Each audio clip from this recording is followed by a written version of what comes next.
Olá, irmãos, graça e paz. Seja bem-vindo a mais uma aula da nossa escola bíblica. Eu sou o pastor Wagner Dionísio e esse aqui é o nosso canal de estudos. Você é sempre muito bem-vindo aqui. Essas aulas nós fazemos para um grupo, da nossa comunidade, da nossa igreja, Igreja do Nazareno, Comunidade Leste, também Monte Aprazível. Mas se você estava procurando algo no YouTube e encontrou o nosso vídeo, fique conosco. Aqui você vai aprender um conteúdo da palavra de Deus. Nós estamos numa série de aulas sobre o rei Davi. Hoje é a terceira aula e nós já vamos começar. Eu quero poder orar. Feche teus olhos, Pai. Senhor, obrigado por mais essa semana. Obrigado por esse mês que está se iniciando, o mês de agosto. Obrigado porque o Senhor tem cuidado de nós. O Senhor tem nos feito ficar de pé, Senhor, Pai, mediante a tantas dificuldades. Obrigado porque o Senhor tem dado a oportunidade para nós de termos esse canal, a fim de que possamos aprender acerca da Tua palavra, acerca daquilo que o Senhor deixou para nós, das Escrituras. Pai, usa a minha vida, usa aqui, Senhor, Pai, a aula que o Senhor colocou nas minhas mãos, para instrumento, que seja instrumento essa aula na vida dos teus filhos, em nome de Jesus. Amém. Amém, queridos? Bom, nós estamos então na terceira aula sobre a série, de 4 aulas da vida do rei Davi. Nós temos muita coisa para falar, queridos. Se fôssemos fazer aqui uma aula completa, da vida do rei Davi, dava para fazer em 10, 15, 20 aulas, se fôssemos tratar vários pontos, mas nós não temos tempo para isso. A proposta, o propósito nosso é falar a história dele em 4 aulas. Nós já falamos, então, na primeira aula sobre da unção, do tempo de unção até quando ele derrotou Golias. Depois nós falamos do deserto, daquele momento que ele passou da derrota de Golias até a morte de Saul, foi a última aula. E hoje nós vamos falar como foi a queda de Davi, tá bom? Eu acredito que vários de vocês, a maioria de vocês conhece a história de Davi, porém, eu gostaria de pedir essa oportunidade para que você que já conhece, tem várias pessoas na nossa igreja que não conhecem, e eu preciso detalhar. Você que já conhece, fique também conosco na aula, você vai aprender alguma coisa relevante aí, que talvez você não se atentou na história de Davi, na queda de Davi. Bom, na aula passada nós falamos sobre a morte de Saul, acabamos então o primeiro livro do profeta Samuel, e agora entramos no segundo livro do profeta Samuel. Saul morre, Davi herda então o trono ali, como é de promessa, Deus já tinha prometido para ele. Davi, então, o filho de Saul já não estava vivo mais, Jonatas, que é quem herdaria o trono, não está vivo, então Davi vai e herda o trono. Davi, ele já, antes dele herdar o trono, de fato, ele já tinha os seus guerreiros, ele já era um homem de guerra, um homem que é onde ele ia, a palavra disse lá no capítulo 18, que Deus era com ele, o êxito de Davi vinha através da presença de Deus com ele. E aí então Davi já era conhecido e agora ele herda o trono, ele assume de fato, ele já era o rei de direito, agora o rei de direito e rei de fato. Ele assume o reinado de Israel. Israel então está crescendo militarmente, conseguindo terra, suas tropas eram gigantescas, colocava medo já em vários povos da terra daquela época, que era conhecido como o exército do Deus vivo, porque aonde Davi entrava, as batalhas que Davi entrava, Deus dava vitória para ele. Era-se de costume, os reis irem para a guerra. Talvez você ouve aí falar de reis, nós vemos nos dias de hoje alguns países que estão em guerra, mas o presidente não vai para a guerra, Aquele homem está lá sentado numa cadeira dando ordens. Nessa época não, era costume o rei está na batalha, o rei ia lá comandando o seu exército na batalha, e Davi não era diferente. E agora nós vamos passar para o momento da vida de Davi. Davi já tinha reinado pelo menos 10 anos, a palavra não diz exatamente quantos anos, mas lendo você consegue chegar à conclusão que a palavra vai citar no momento que Davi tinha passado 7 anos tentando, guerreando contra um povo, contando de forma geral aqui, não posso cravar uma data exata, mas mais ou menos, aproximadamente, pelo menos 10 anos Davi já tinha reinado, Davi já tinha conquistado um poder militar muito forte, Israel já tinha crescido militarmente, tá bom?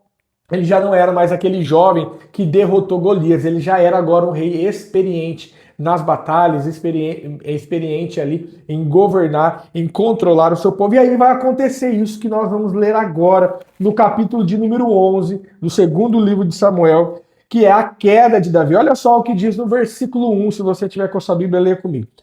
Na primavera do ano seguinte, época em que os reis saem à guerra, observa que os reis também iam à guerra, enviou Davi a Joabe, que era comandante, né, do seu exército, e a seus servos com ele, e a todo Israel, destruírem os filhos de Amon e sitiarem a Rabá. Mas Davi ficou em Jerusalém. Então vai prestando atenção nos detalhes que o narrador aqui, né, que Samuel conta, né? Davi ficou aqui, ele não foi. Bom, uma tarde levantou-se Davi do seu leito e andava passeando no terraço da casa real. Do terraço viu uma mulher que se estava lavando, que estava se lavando, né? Era esta mulher muito formosa. E Davi mandou tomar informação sobre ela e disseram: esta é Betseba, filha de Eliã, mulher de Urias, o heteu. Então, Davi enviou mensageiros para trazê-la. Ela veio e ele se deitou com ela. Ela já tinha se purificado da imundície. Então, ela voltou para sua casa. Então, olha só o que o texto está dizendo. Davi não tinha ido para a guerra. Começa aqui o erro de Davi, a queda de Davi. Não fazer aquilo que era de costume. Os reis de costume iam para a guerra. Num determinado momento, então, após a primavera, Davi decide ficar na sua casa, decide ficar no palácio, e do terraço do palácio, ele já tinha acordado tarde. A palavra também diz isso, que numa tarde ele levanta do seu aposento, vai para o terraço e vê ali uma mulher muito formosa, por nome de Betseba. Ele pergunta para os seus servos ali quem é ela. E aí eles lhe informam, ela é Betseba, mulher de Urias. E aí então ele manda chamar ela. E há um ponto muito importante aqui no versículo 2, que diz assim, no versículo 4, que diz assim: ela veio e ele se deitou com ela, ou seja, ele teve relação com ela. E aí a palavra vai dizer assim: ela já tinha se purificado da sua imundícia. O que a palavra está dizendo aqui? No Antigo Testamento, querido, havia-se as leis levíticas, né? Então, uma mulher que estava no seu ciclo menstrual, estava vivendo o tempo de menstruação, ela era considerada imunda.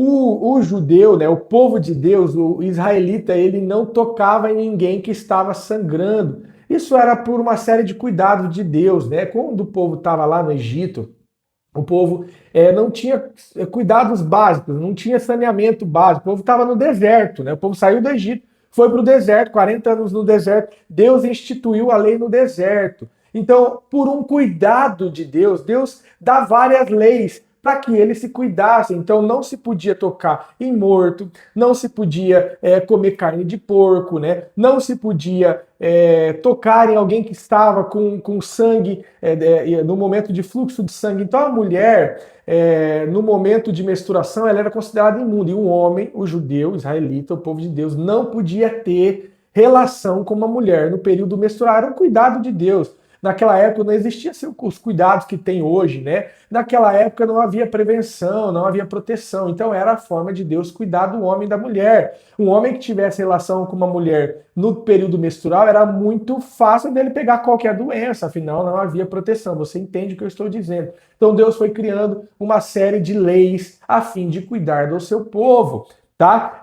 Por que ele institui, por exemplo, a lei que não podia tocar no caixão, no esquife ou no morto? Porque não se tinha o tratamento do corpo que existe hoje. Hoje, quando uma pessoa morre, vai lá para uma funerária, né, e ela trata o corpo. Naquela época não havia isso, então era muito fácil alguém pegar uma contaminação. Então as leis do Senhor foram colocadas por um cuidado, né? E aqui eles estão vivendo sobre a lei. O homem não pode ter relação com a mulher imunda. Mas olha o que a palavra está dizendo. Ela já tinha se purificado da sua imundícia, ou seja, tinha acabado já o período menstrual dela, ela estava no período fértil. É importante você entender isso, porque depois, quando ela fica grávida, Davi certamente entende que o filho é dele, porque ele teve relação com ela logo após o período menstrual dela, ou seja, no período de fertilidade da mulher. Você me compreende? Bom, Davi, então, tem relação com ela volta para o seu palácio, passa um tempo, ela fala para Davi: Davi, estou grávida. Agora a coisa apertou, porque eu estou grávida. Ela só fala essa frase: estou grávida. E aí Davi começa a criar meios, maneiras, para que aquela gravidez não caísse sobre ele. Ele tenta camuflar aquela gravidez, né? Então, olha só o que Davi faz. Nós vamos ler o texto de 2 Samuel 11, capítulo 11. segundo Samuel, segundo livro, capítulo 11, versículo 11, diz assim, ó.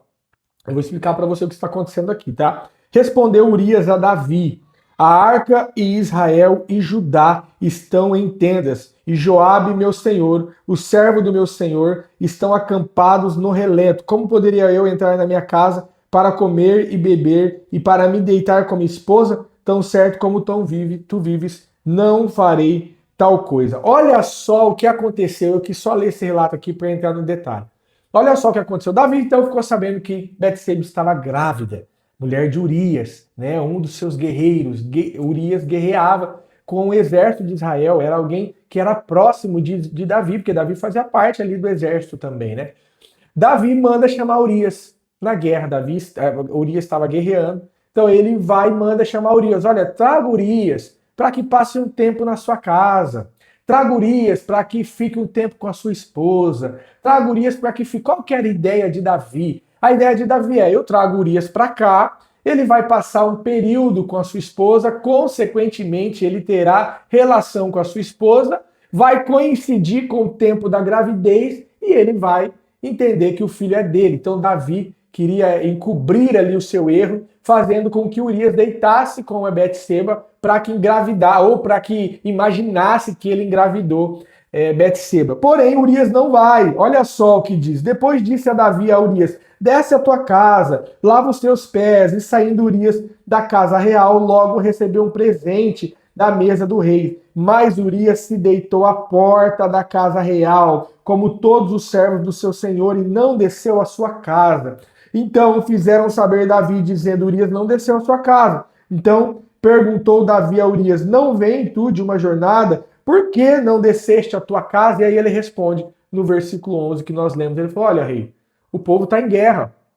Israel está em guerra. Joabe, o comandante, está lá guerreando. A arca do Senhor está em perigo.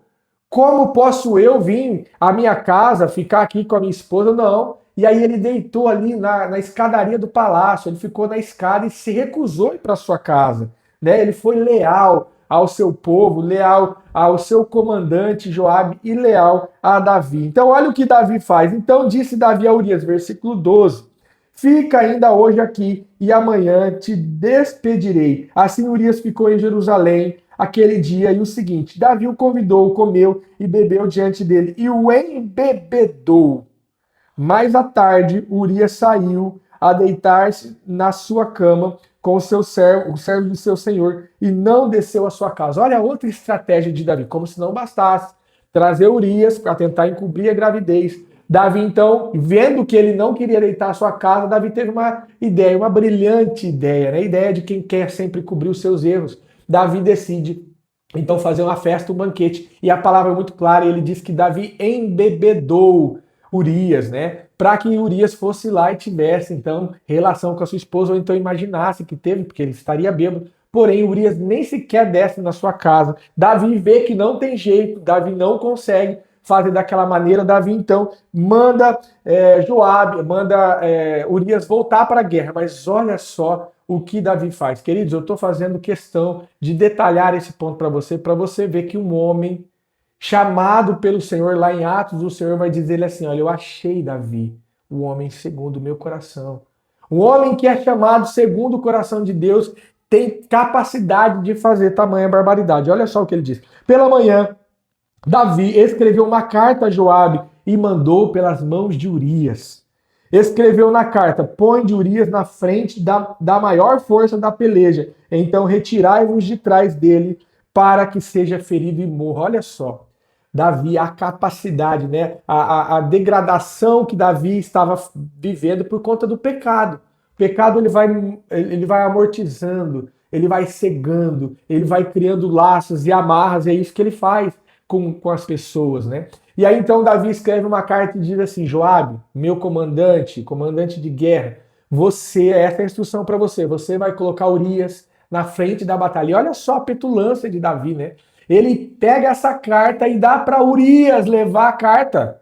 E Urias, né, pela sua lealdade e fidelidade, não abre a carta, não lê a carta. Chega lá e entrega para Joabe. Joabe lê e cumpre aquilo que Davi tinha falado. E aí Davi tinha falado: coloca ele na frente da batalha para que ele seja ferido e morra. E aí vocês com o exército afastem, deixe ele. para que ele morra sozinho na batalha. Lógico que ele vai morrer. Davi, então, faz isso. Urias leva a carta, Joabe obedece e Urias morre. Urias morre.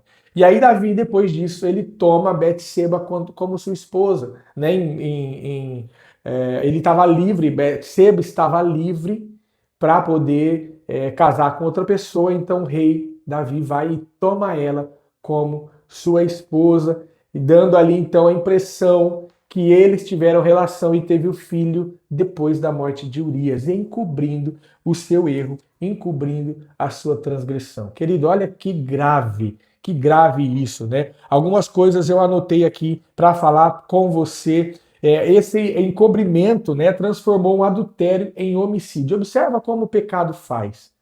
Né? O pecado ele tem essa característica, ele vai entorpecendo a pessoa. A princípio era um adultério, que já seria grave. Depois era o encobrimento de um adultério trazendo Urias para cá, ou seja, uma mentira.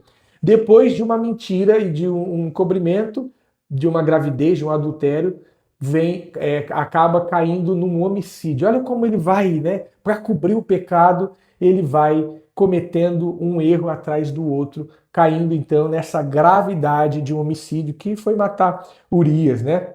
Bom, aí chega um momento onde o profeta Natan, deixa eu olhar como está o nosso tempo aqui. O profeta Natan vai então, com uma ordem que Deus tinha dado, até Davi para confrontar Davi. Olha só o que acontece aqui no livro ainda de 2 Samuel, capítulo 12, nós vamos ler o versículo 1. O Senhor enviou Natan a Davi. Entrando ele a ter com Davi, disse-lhe: havia numa cidade 2 homens, um rico e um pobre. O rico tinha ovelhas e gados em grande número, mas o pobre não tinha coisa nenhuma, senão uma pequena cordeira, que comprara e criara, e que em sua casa crescera, junto com seus filhos. Do seu bocado comia, do seu copo bebia, e dormia em seu regaço. Ele a tinha como filha. Chegando um viajante ao homem rico, não quis esse tomar das suas ovelhas e do gado para dar de comer ao viajante que viera a ele. Em vez disso, tomou a cordeira do pobre e a preparou para um homem que lhe havia chegado. Olha só que o profeta ele faz uma analogia, né? Ele conta uma história para Davi. Ele fala assim: Davi, olha só, tinha 2 homens, um rico e um pobre. O rico tinha muitas coisas, né? Várias cordeiras, várias cabritas. E aí tinha um pobre que só tinha uma cordeirinha. Vindo um viajante de fora para comer na casa do homem rico, esse homem rico não quis matar um dos seus animais para servir. Então ele diz aos seus servos: olha, vai lá naquele homem pobre, pega a única cordeirinha que ele tem, mata para eu servir para esse viajante. Olha a história que Natan conta. Bom, Davi se enche de furor. Davi olha e responde assim no versículo 5. Então o furor de Davi se acendeu sobremaneira contra aquele homem e disse a Natan: tão certo como vive o Senhor, digno de morte é o homem que fez isso. Pela cordeira restituirá o 4 vezes mais, porque fez tal coisa e não se compadeceu. Então disse Natan a Davi: tu és esse homem. Assim diz o Senhor Deus de Israel: eu te ungi rei sobre Israel.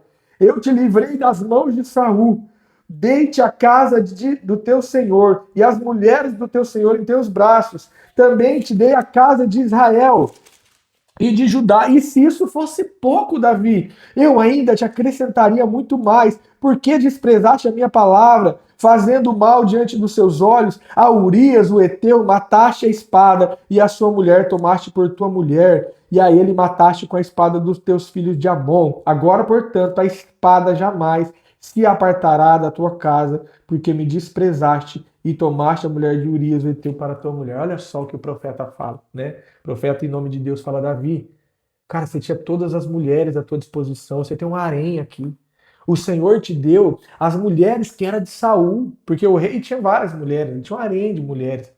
Mas como se não bastasse essas, você foi querer aquela de Urias que só tinha uma, né? E ainda tentou encobrir isso, fazendo com que Urias morresse na frente da batalha. Então, por conta disso, agora a espada jamais sairá da sua casa.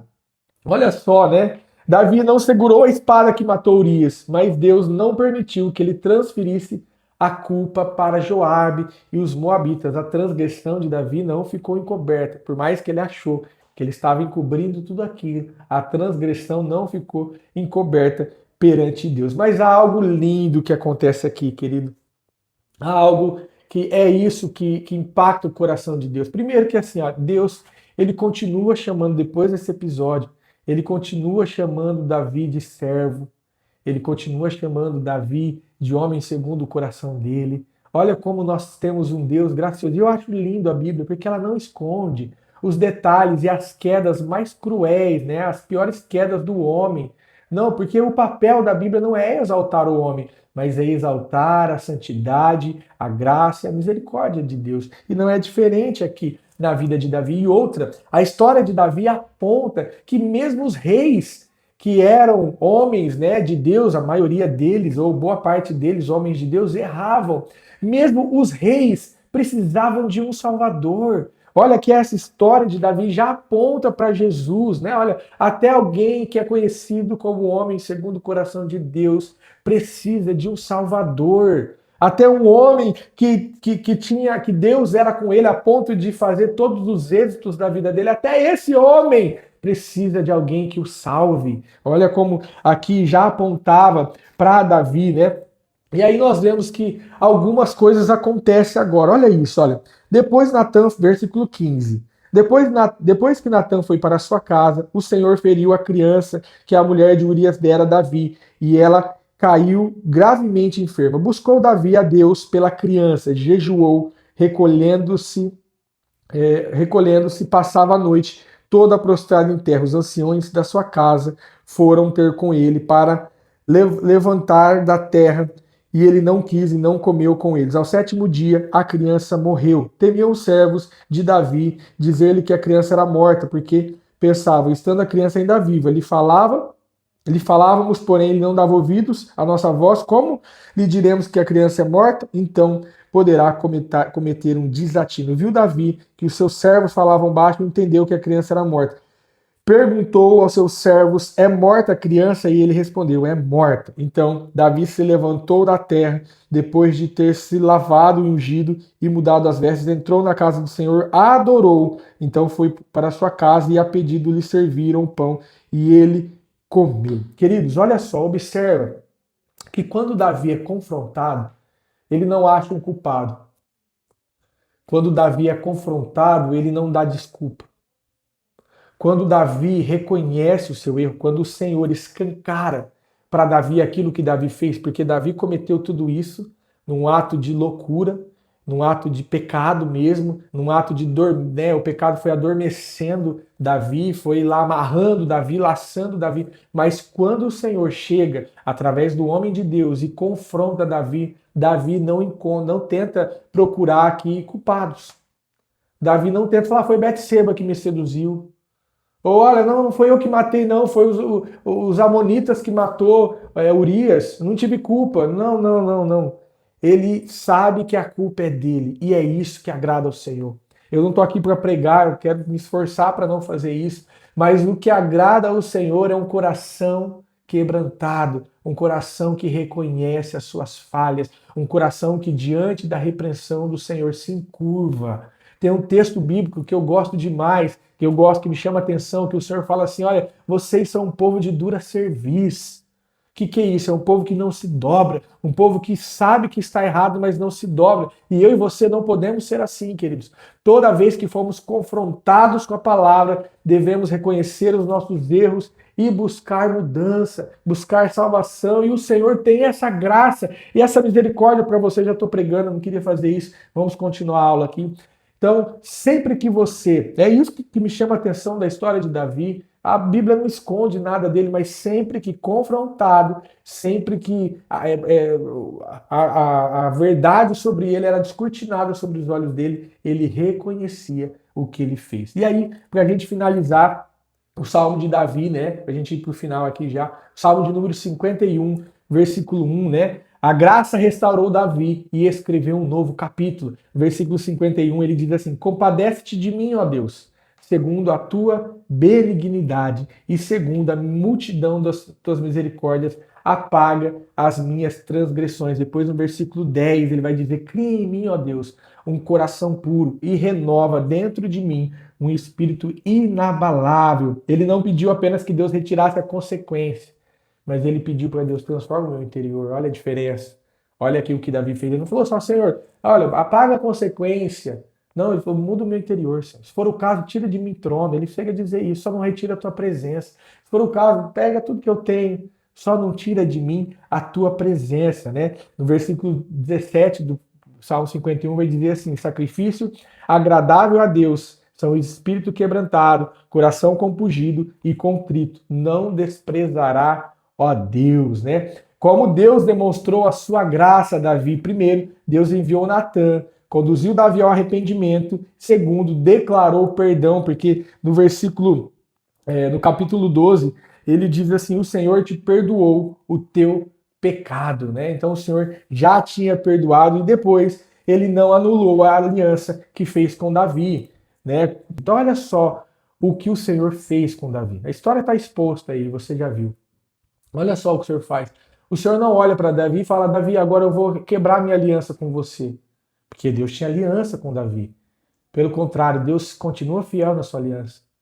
Deus continua sendo fiel. E aí agora, eu não poderia pregar, mas eu não posso deixar de falar isso para você. Independente daquilo que você fez, a promessa ainda está de pé sobre a sua vida. Porque Deus não é homem para que minta, e nem filho do homem que se arrependa. Você acha que quando ele te prometeu, ou quando ele fez uma aliança com você, ele não sabia dessa falha? Deus é o Deus do ontem, do hoje e do amanhã. Ele está no meu presente, no meu passado, ele está no meu futuro, no teu futuro. Você acha que Deus não sabia que você era capaz de cometer o que cometeu? Ele sabia, e mesmo assim ele fez uma aliança com você, mesmo assim ele te chamou. Alguns aqui são líderes, pastores, ministros.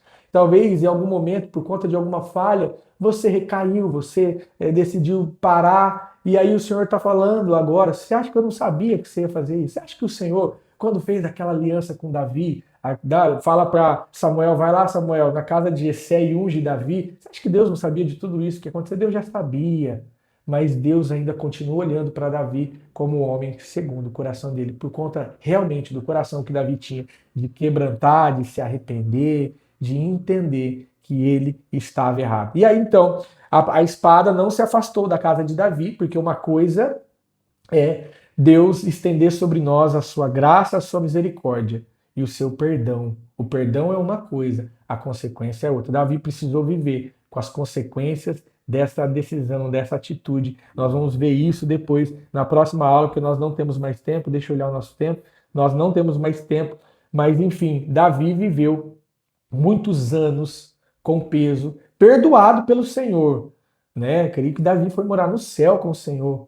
Porém, ele viveu aqui com a consequência das suas decisões. Conclusão da nossa aula para a gente encerrar, a queda de Davi mostra que maturidade não elimina a necessidade da vigilância. Observa que algumas pessoas, quando estão vivendo um período de dificuldade, elas se achegam mais próximo de Deus, elas vigiam mais, elas oram mais, elas são mais assíduas no culto. Porém, quando a coisa está boa, ela está vivendo um momento de bonança da sua vida, né? Num momento de conforto financeiro, seus filhos estão tudo bem, algumas pessoas abaixam a guarda, deixam de vigiar. É o que aconteceu com Davi, o reino estava crescendo, o povo estava militarmente poderoso, e aí Davi decide não ir para a batalha, não vou vigiar não.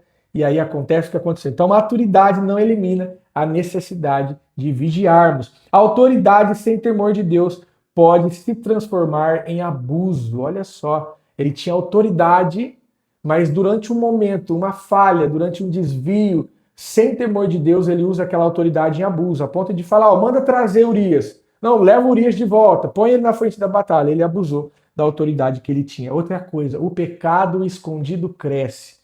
Precisamos tomar cuidado com isso, né? A palavra diz que nós devemos confessar e deixar. Aquele que confessa e deixa alcança a misericórdia. Aquele que encobre as suas transgressões não prosperará, e senão avança, né? Deus responsabiliza cada pessoa por suas escolhas. Davi, depois disso, foi perdoado. Deus deu outro filho para ele, mas ele pagou um preço. Nós vamos ver na próxima aula. Perdão não elimina automaticamente todas as suas consequências. Nenhum pecador arrependido está além do alcance da graça. Fique com ficou esse final aqui. Nenhum pecador arrependido está longe do alcance da graça, né? Então, Davi, aí nós vemos até essa aula, uma história bonita, uma história onde o Senhor era com ele e em algum momento ele falhou. Ele falhou, ele caiu. Davi era homem como eu e você. Davi era humano como eu e você, cheio de falhas, cheio de desejos. Às vezes a carne dele gritava. Foi o que aconteceu aqui. Mas eu acho lindo porque a Bíblia não esconde essas coisas de nós, né? Nós podemos olhar e nos ver na história de Davi. Então, na próxima aula, nós vamos falar sobre o legado dele, sobre algumas consequências e sobre o legado que esse homem, conhecido como homem segundo o coração de Deus, deixou para nós. Amém? Fique com Deus, tenha uma semana abençoada. Eu quero poder orar por você, Pai, obrigado. Ah, Senhor, nos dá o coração igual ao teu, um coração parecido com o coração de Davi. Um homem capaz de ser chamado, que teve erros, muitos erros, erros grandiosos. Davi aqui fez um erro bárbaro. Foi algo simples, não. Foi um adultério, foi um homicídio, foi erro em cima de erro. Mas ainda assim, o Senhor chamou ele de homem segundo o seu coração, Pai. Porque ele tinha capacidade de se arrepender e ser perdoado pelo Senhor. Não de boca para fora, de coração, a ponto de dizer: tira tudo de mim, só não tira a tua presença. Senhor, nos dá esse coração. Nos ensina com esse homem. Que cada um que me vê, que cada um que me ouve, possa ter, Senhor Pai, um coração quebrantado.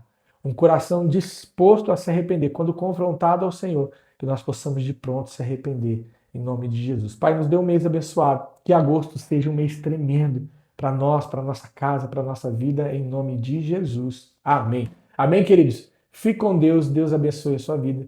E até o próximo domingo, até a próxima semana, até a próxima aula. Tchau, tchau.